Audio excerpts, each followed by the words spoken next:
Hello everyone, and welcome to this Wednesday video kindly sponsored by Skillshare. You've probably seen or heard of them before, but just in case you haven't, Skillshare is an online learning community which contains a wide variety of skill-improving classes that everyone can benefit from. If you want to learn a new skill, advance an existing one, or just see how other people happen to make things work, there'll be a video for you.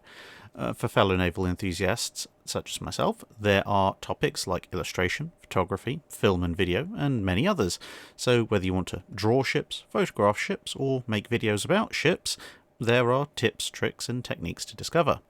As some of you will have seen in a few dry docks where I've used some of the footage, I have actually been able to operate a camera drone for the last few months, and I've been using that on a number of field trips and museum visits, where they'll allow me to, obviously, in order to gain more and better footage for subsequent videos. And so, unsurprisingly, I've been watching this particular series by Wild Rabbit Productions, An Introduction to Aerial Videography, which, of course, hopefully will help me get some better shots and better quality footage for you all. And then when you're down in the bowels of a ship or a bunker where you can't really bring a DSLR to bear, well, I know it says iPhone photography, but this particular series by Dale McManus really applies to any phone that has a decent camera to it. And so hopefully some of those shots that you'll be seeing in subsequent videos won't look like I took them with a potato with a lens strapped to it. There are no ads on the site, and if you want to go and have a look and see perhaps if there's something that you could make use of, the first 1,000 of you that click on the link in the description below will get a 1-month free trial of Skillshare, so you can start exploring your creativity today. So once again, thank you very much to Skillshare for sponsoring this video. And now, on with the show. Much has been made of Plan Z, or Plan Z if you're in America. The German plan to build a much larger fleet with which to challenge the Royal Navy. Although the original flavour version of the plan was actually abandoned as far too ambitious before World War II even started, and even the somewhat reduced version would end up being cancelled shortly after the outbreak of war. We do have a video on Plan Z for more details on that, but anyway. Many attempts to analyse how this new Kriegsmarine would face off against the Royal Navy seem to either look at the Royal Navy as it stood in 1939, or potentially sometimes the Royal Navy including the construction that they had completed or had underway during World War II. It doesn't account for the fact that Plan Z was a 10-year construction programme that presumed that peace would continue until at least somewhere in the region of the mid-1940s, with a projected end date of 1948. Nor do most estimates account for what the Royal Navy had actually planned to build in those years, as opposed to what they were forced to build due to wartime pressures. Nor that the Royal Navy would, actually have to respond to an increase in German shipbuilding, not just watch it and go, jolly good old chap, keep going. So today, we're going to take a look at what the Royal Navy actually had planned for the early 1940s, what contingencies they were looking at, and what ideas that they vaguely considered in order to try and give an idea of what a mid to just after mid-1940s Royal Navy might have actually looked like had Germany somehow magicked up the funds, the industrial capacity, the infrastructure, the shipyards, the oil storage, etc., etc., etc., to complete the Z plan, which, for reference, would have included Germany's historically built fleet that we all know and, well, we know, plus 6 more battleships, likely the 16-inch H-39 types, maybe the last 2 would have been slightly modified, along with a handful of battle cruisers, about a dozen Panzerschiff, 4 carriers, and a suite of new, actually seaworthy, light cruisers, amongst other things. For simplicity, we're going to look at the 5 major categories of surface warships: battleships and battlecruisers, carriers, heavy cruisers, light cruisers, and destroyers. We'll make some reference to other smaller ships as appropriate, and we'll leave out submarines as they're a somewhat different kettle of fish. In this, we do have a few problems, hence why I said earlier we're going to have to synthesise an idea of what might have been.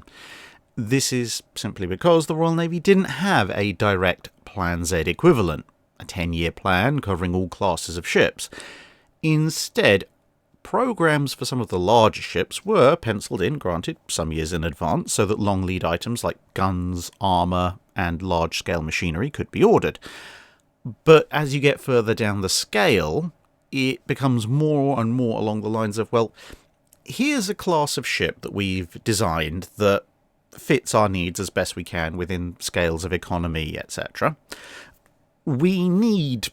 X number of them, and we need them over the next Y years, assuming the Treasury will actually let us have them. And that is presuming that nothing major comes up, and we have to change the design. But the number that would be built in any given year would vary depending on what funds they could extract from the Treasury, what other ship classes or types might have priority that year based on external factors like who was building what, and of course changes in political thinking, change of government, or even change of ministers, and naturally, of course, changes and advances in ship design. For example, the earlier York-class small heavy cruisers had originally been planned as a class of 7 ships, but by the time that York and Exeter were ordered, it was clear that the Royal Navy's perceived needs, as well as some advances in 6-inch gun technology, had shifted, and the other 5 ships were simply not built, and 6-inch armed light cruisers of a new design were ordered instead. One final word before we start. The Royal Navy worked in financial year fleet estimates, which can be somewhat confusing at first glance. So, a fleet estimate for a given year, let's say the 1939 fleet estimates, would largely be debated starting in 1938, and then depending on the level of argument, the approval could come in 1938 or in early 1939. The actual year for laying down of construction that it referred to was April 1st, 1939 through to March 31st, 1940, and so a ship in the 1939 estimates might be approved in 1938, but might not actually be ordered and laid down until 1940, but would still fall under the 1939 plan. Equally, if in another year you might have the ship and the plan approved a couple of months before the financial year starts, so within the same calendar year, and if it's urgent, you might then have that ship laid down in a matter of months. So you could have anything up to 14-15 months between start of debate and approval and the ship being laid down, or as few as 2. Hence, the last set of full fleet estimates that we have that actually matter are the actual 1939 fleet estimates, because they were decided at the beginning of the year. Whilst the outbreak of war in September would cause some changes to what was actually built, and the timescales on which the ones that were continued were finished, it does give one final idea of what the peacetime rearmament program was leading to. Whilst the 1940 estimates were under discussion to a certain degree before war broke out, once war came, and it came before they could be finalised and approved, thus from the 1940 estimates onwards we're looking at war programmes and not what the Royal Navy would have built without the war coming. So, with all that said, presuming that war does not break out in 1939, let's start with battleships. As mentioned, there was a degree of long-term planning when it came to these units, and the idea was that for the 1938, 1939 and 1940 programs, there would be a pair of Lion-class battleships laid down each year. Due to issues with where program dates fall, as we mentioned above, Lion and Temeraire, the 1938 program ships, were not actually ordered and started until February 1939. Conversely, Conqueror and Thunderer, which were the 1939 program ships, were due to be started in 1939 itself, just on the other side of the 1st of April divide. Whatever the last 2 Lion class would have been named, in this scenario they likely would have been ordered in late spring 1940, given the increased urgency of ordering capital ships, again in light of the theoretical German threat. However, the 16-inch guns on the Lions were proving somewhat difficult to develop, and although the hulls of the first 2 would likely have been in the water by mid-1941, the original idea to get them commissioned in 1942 was, by the outbreak of war, already known to have been delayed by at least 6 to 12 months to 1943 for the first two ships. The rest of the ships would have come online slightly quicker than that, because the issues hopefully would have been worked out with the first few batches of guns. That doesn't really affect the total numbers available at the conclusion of our scenario in 1945-46, but it does inform the rest of the Royal Navy's actions in 1939 going forward. Now, with this knowledge about the delay, and also needing in their minds and on policy to match both the Japanese Navy and European rivals, historically, the Royal Navy started design work in 1939 on a fast battleship that used the 15-inch guns left over from the Courageous class, which had been kept around in storage. This would, of course, historically become HMS Vanguard, with some delays due to war interruptions. But in this scenario, it's likely that Vanguard would have been laid down shortly after her initial design was given approval to start in mid-1940, with a projected in-service date of mid-1943, maybe early 1944, depending on circumstances. Historically, wartime labour shortages and further design revisions in light of the lessons of war delayed her laying down and then delayed her construction, but of course those don't apply here. The main restriction envisaged for Vanguard was whether or not the UK could manufacture or acquire sufficient armour plate in time. Space in the more specialised UK foundries and forges had already been freed up by ordering large amounts of armour for the Illustrious class, amongst others, from Czech manufacturers. But it must also be borne in mind that between April 1936 and April 1939, the Admiralty had spent over £12 million, which, for reference, is about the cost of 4 entire fleet carriers,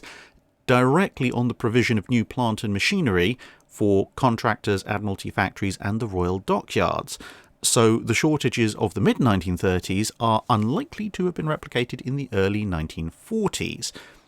Indeed, the Royal Navy had actually factored in this new manufacturing capacity, which approximately doubled the UK's ability to produce armour plate.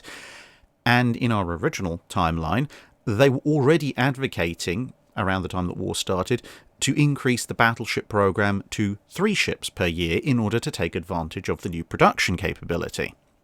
The sole remaining bottleneck was the supply of guns, so much capacity in gun foundries having been lost in the wake of the Washington Naval Treaty.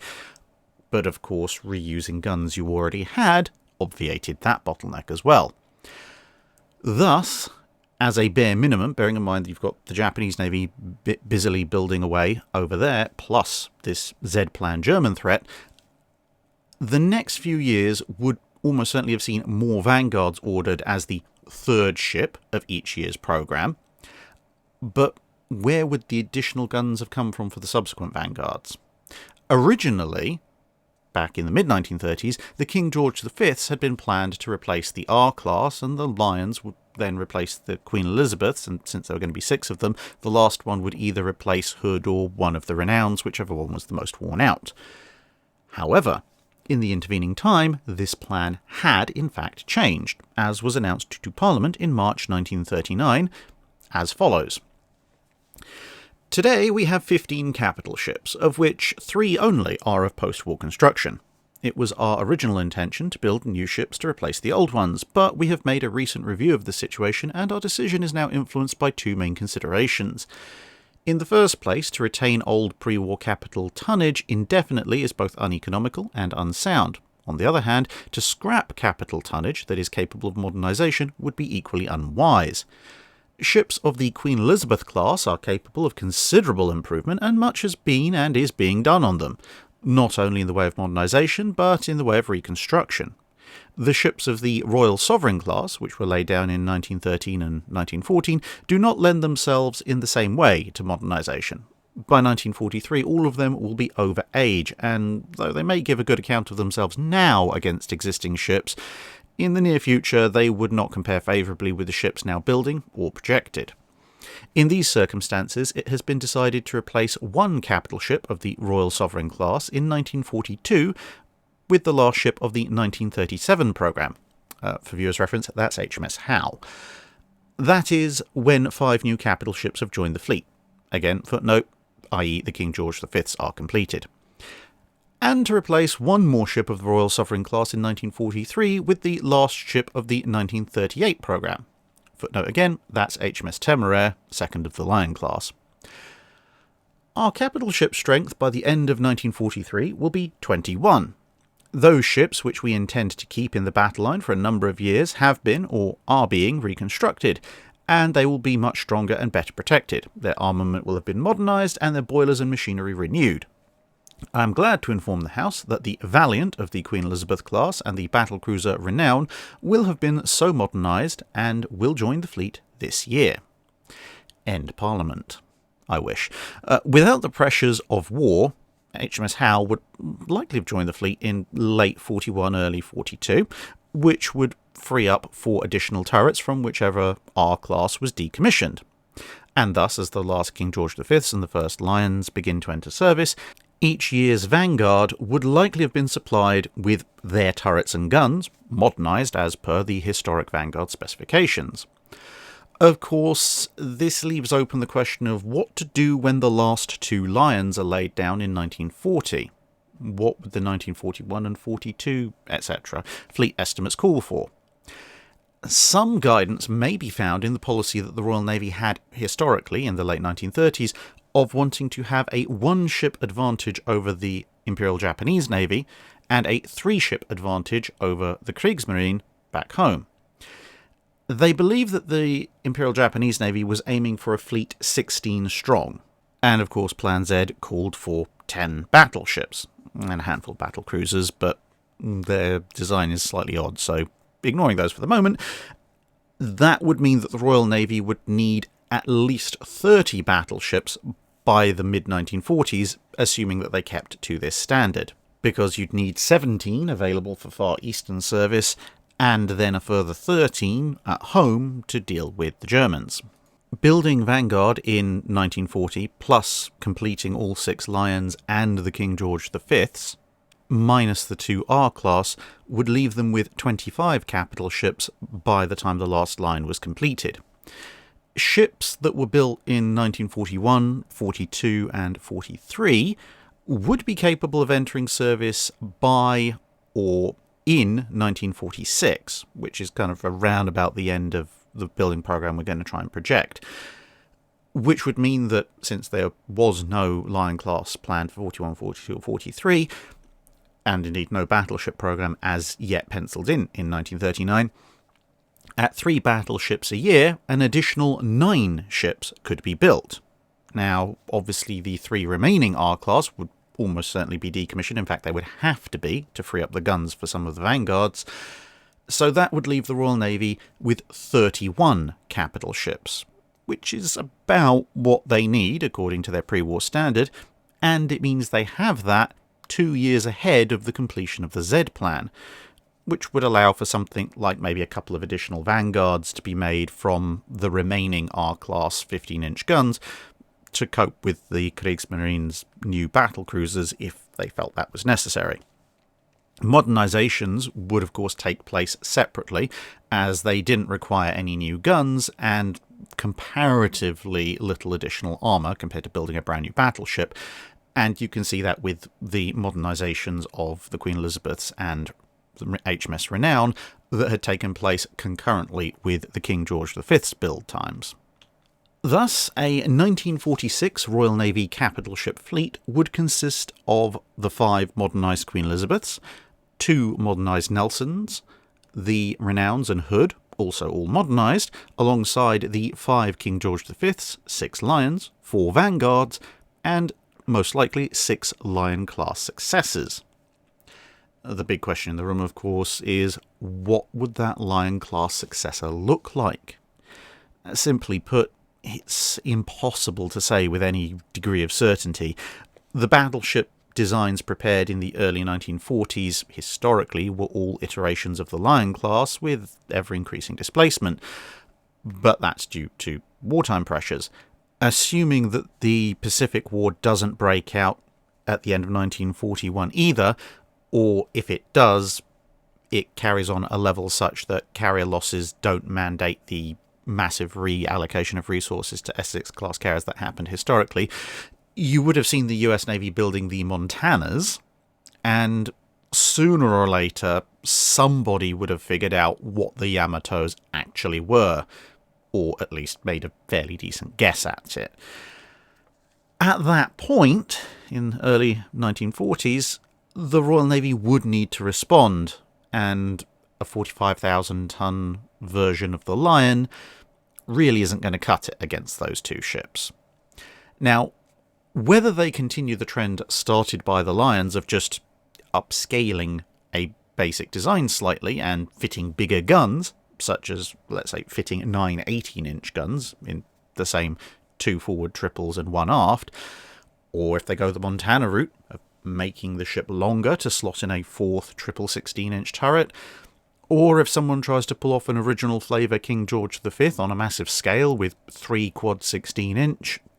or if they try to revisit the N3 design with modernisations, or a Nelson layout,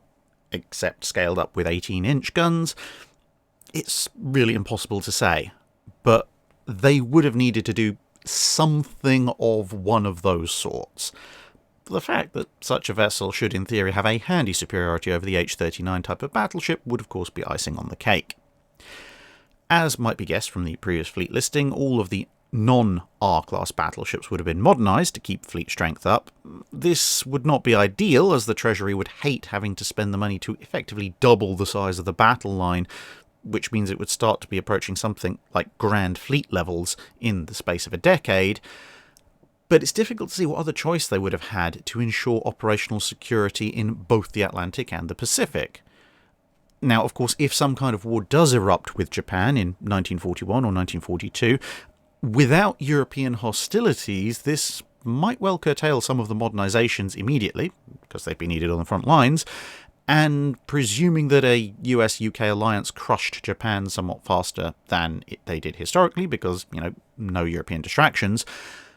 the subsequent somewhat reduced nature of the Imperial Japanese Navy would mean not as many ships were needed, assuming there weren't devastating wartime losses, and the Queen Elizabeths and possibly even the Nelsons would be of somewhat less use against the all-fast capital ships that the Kriegsmarine would have, as compared to how useful they would have been against a Japanese Navy force that still included the Fusos, Iseis, and Nagatos. So, in those alternate circumstances where some kind of war with Japan is fought, those older ships may well have then gone to the breakers, and Malaya, along with Barham, may never actually have been modernised.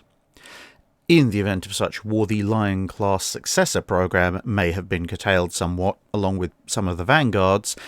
as a 10-strong German fleet, not counting the battlecruisers, as a now lone threat, perhaps also roping in Italy, might well be considered to be contained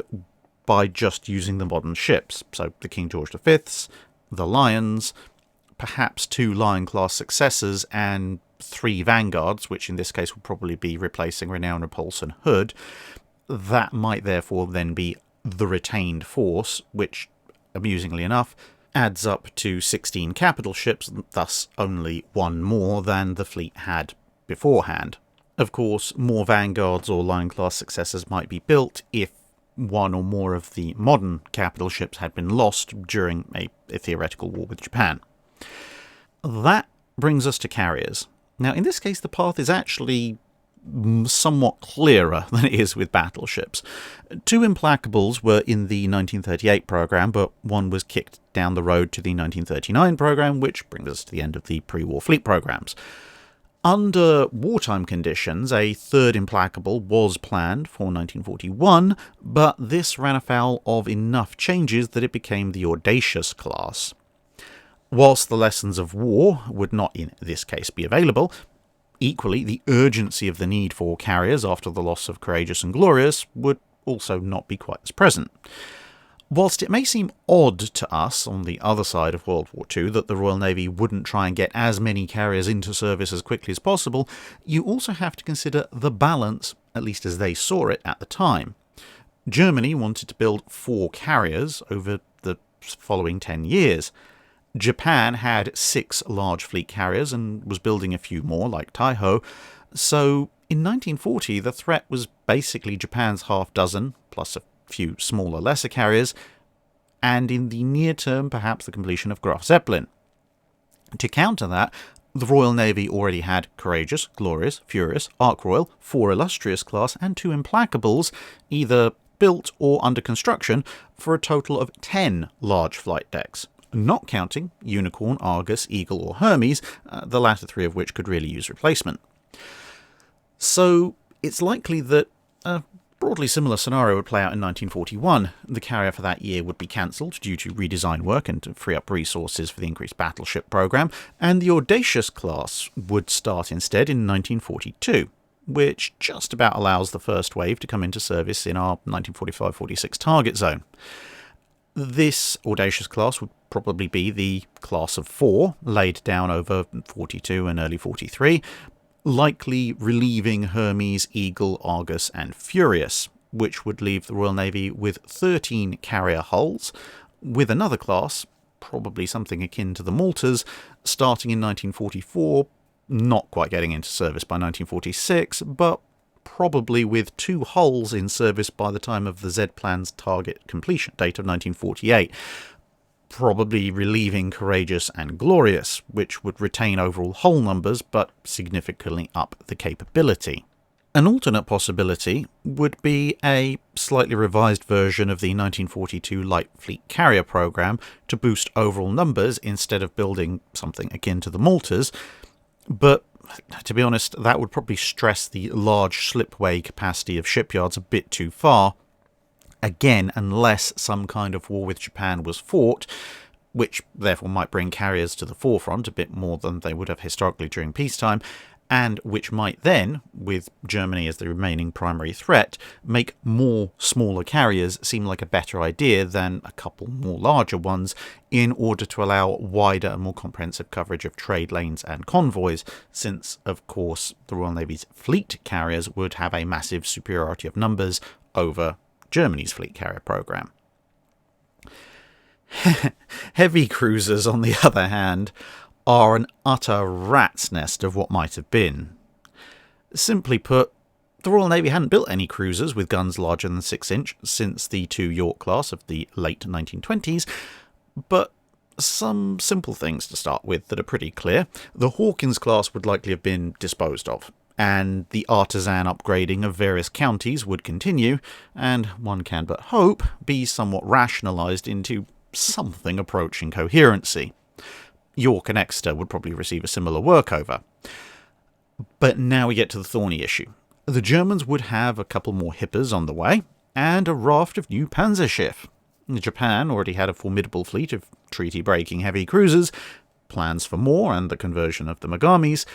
and of course they were also looking at building larger vessels, including what at the time were rumoured to be 20,000-ton supercruisers. We have a wealth of information on what the Royal Navy was looking at in response at the end of the 1930s,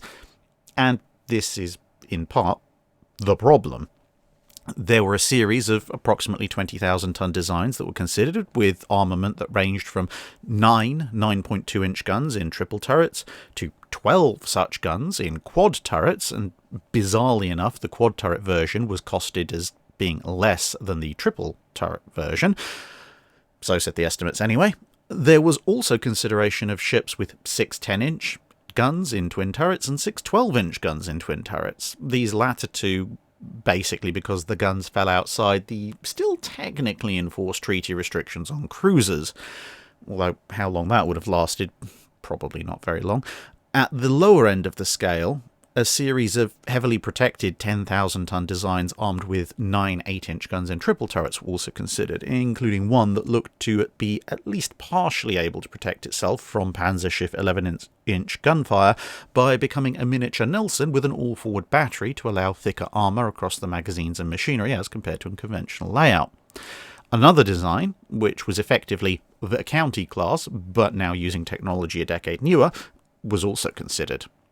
Yet another big design using 4 triple 8-inch guns was sketched, and by the time war historically broke out, the 3 triple 8-inch gun designs with 9 guns total at around 10,000 tons were under consideration. These vaguely resembled an Edinburgh-class, i.e. HMS Belfast, but with a different turret layout. These designs were the most advanced, and a larger 15,500-ton version of the same,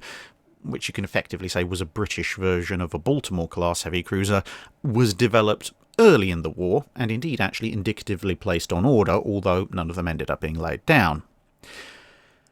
Given this welter of confusion, and the likely emphasis in 1940 and 41 on capital ships and lighter craft, which we'll come to a bit later, I think it's probable that heavy cruisers would have been skipped in at least 1940, with the first orders likely being for 4 of the 15,500-ton 8-inch cruisers in 1941 or possibly early 1942. Depending on how seriously the Panzerschiff were considered a threat against this design, and also factoring in Japanese building efforts, a larger class of vessel with the 9.2-inch guns to counter these threats and possibly vaguely match the Alaskas may well have followed on. But this would likely have been 1 year's worth of construction, probably 3 or 4 ships. If those Japanese and German ships don't quite excite as much fear, either because of a temporary glut of fast capital ships, the refitted Renowns, refitted Hood and the Vanguards that are under construction, or for whatever other reason, then more of the 8-inch ships might follow instead in the subsequent years. In addition to the Counties and Yorks, these would stand the Royal Navy in good stead, albeit if the 9.2-inch ships were taken forward, they may have been ordered in 2 pairs over subsequent years, and thus only they and the 4 8-inch ships from the initial order would be available by our 1945-46 deadline. Once again, in the event of a war with Japan, I find it fairly likely the larger 9.2-inch ships would probably not be built, as the primary supercruiser threat was perceived to be from the Japanese Navy, and repeating the existing large 8-inch designs in time of conflict would be faster and cheaper, especially since they were considered to be at least theoretically capable of standing up to Panzerschiff. Light cruisers are almost as fun. Again, starting with the older ships, as they're somewhat easier to quantify, the better conditioned C-class cruisers, plus the D-class cruisers, would have been refitted to anti-aircraft vessels with 4-inch and later 4.5-inch gun mounts, as was being done at the time already. The E-class were planned to be modernised in 40 and 41. That had all been sketched out before the war broke out, and that will probably continue without the war actually happening. This would then leave the Arethusas, Leanders, Towns and Didos as the fleet's modern light cruiser backbone. Historically, this would be followed on by the Fiji or Crown Colony class. Either term appears to be contemporary with the ships, depending on which sources you're looking at. But a wide variety of other deers were also considered, including the gloriously amusing K-25 series featuring such things as quad-stacked 5.25-inch twin turrets.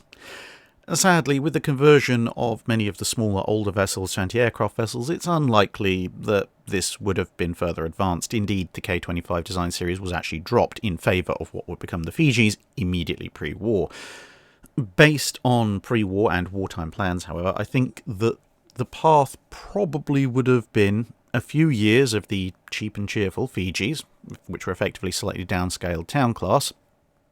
followed on by an improved Belfast design, which is a substantially larger ship, in 1943, as, again, was actually notionally planned even during wartime. 1944 historically saw the consideration of Design Y, aka the Neptune class, aka a slightly larger Belfast-style hull, except with 4.5-inch secondaries and 4 6.6-inch autoloaders, known as the Mark 24 mount. This design work would later lead to Design ZA, aka the Minotaur class, with 5 twin 6-inch autoloaders of a type that would historically be seen later on the Tiger class cruisers, and that design was considered in 1945. Now, these ships would have been very capable, but also very expensive, given the relatively anemic Kriegsmarine and Japanese light cruiser programs. I think it's fairly likely the British light cruiser program would likely have been stopped at the improved Belfasts, unless either the C-class were getting too long in the tooth and needed to go, in which case true dual-purpose rapid-fire 6-inch guns would be useful replacements, and thus at least the Neptunes might be put under consideration, or again, in the event of war with Japan, with the Japanese Navy threat reduced, but also probably a reasonable number of losses amongst the light cruisers, that may open the way for the Arethusas and Leanders to be ditched, put in reserve, sold on to other countries, or given to other countries to replace wartime losses, particularly for the Australian Navy, in which case a few of the new rapid-fire designs again might well have been placed under construction, with budget control likely depending on what capital ship and carrier programs are doing by 1944. The exact numbers are slightly harder to quantify, since with light cruisers there are so many other factors involved, including possible export sales to the Royal Canadian Navy, Royal Australian Navy and Royal New Zealand Navy, but it's likely that the historical Fiji or Crown Colony class program would continue, and as I said, they were considering a batch of 4 improved Belfasts anyway, even during wartime, so those at least are probably in the bag. Destroyers and other small craft cover quite the wide range. A large number of what would become the Hunt-class escort destroyers, plus the first tranche of Flower-class corvettes, had been ordered in 1939, and orders of these small and cheap ships would possibly continue, or they may be staggered, as the ships would most likely mostly go straight into reserve if war didn't actually come about the following year. However, when it came to destroyers, as in the big fleet destroyers, the Royal Navy had historically used mostly smaller 4-gun destroyers. They'd then gone big with the tribals,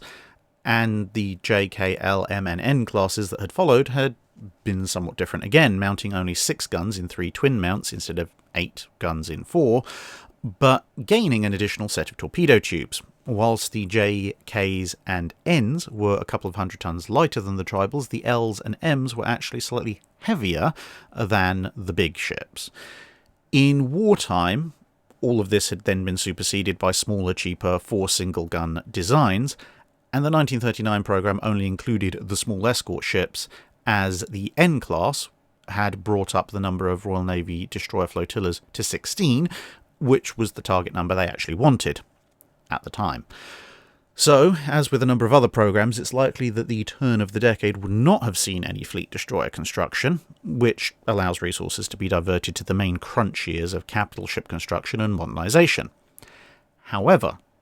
also in 1939, the Admiralty was proposing matching the 3 most likely enemies, Germany, Italy and Japan. And in our scenario, with several dozen more large German destroyers planned for construction, a new set of flotillas would be needed. There was some work being done on what was termed an intermediate destroyer, which was basically trying to balance the size and power of the 6-gun designs against the cheapness of the older 4-gun designs, with the intermediate ship having 5 guns in 2 twin mounts, 1 fore and 1 aft, and a single mount superfiring over the forward twin. However,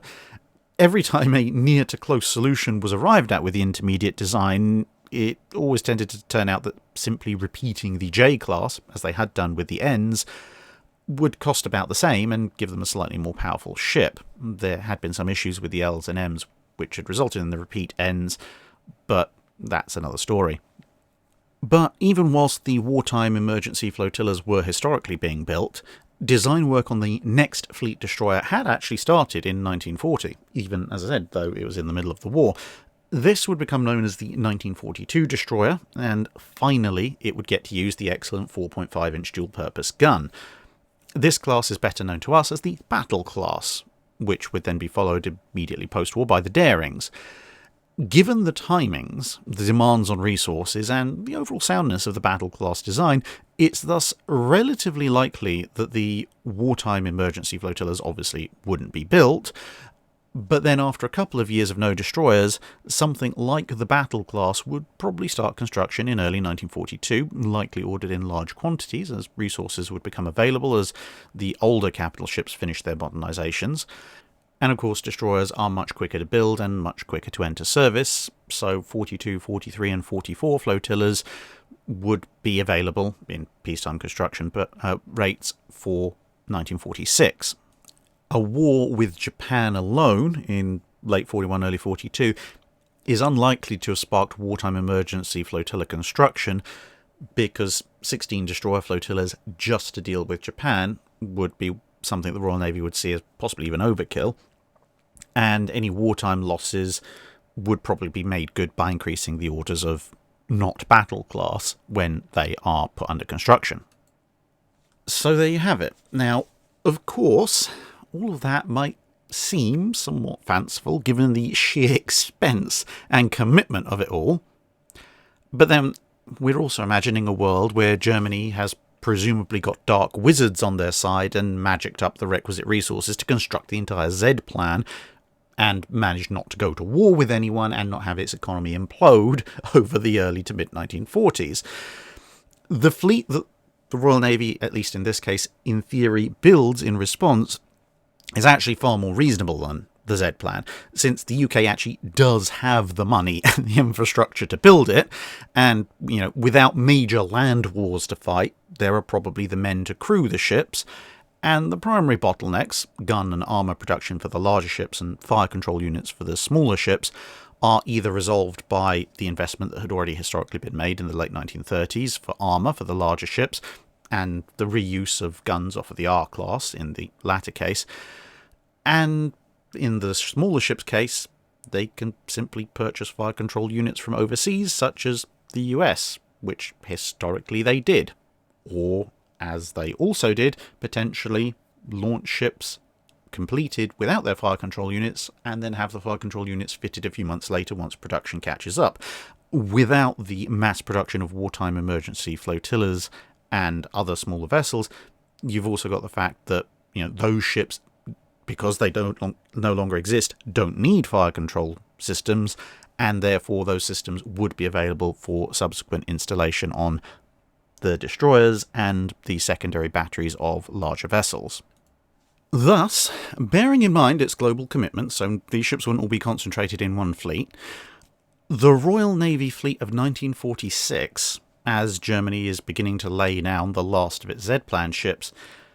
is likely to consist of something approaching just over 30 capital ships, 13 fleet carriers,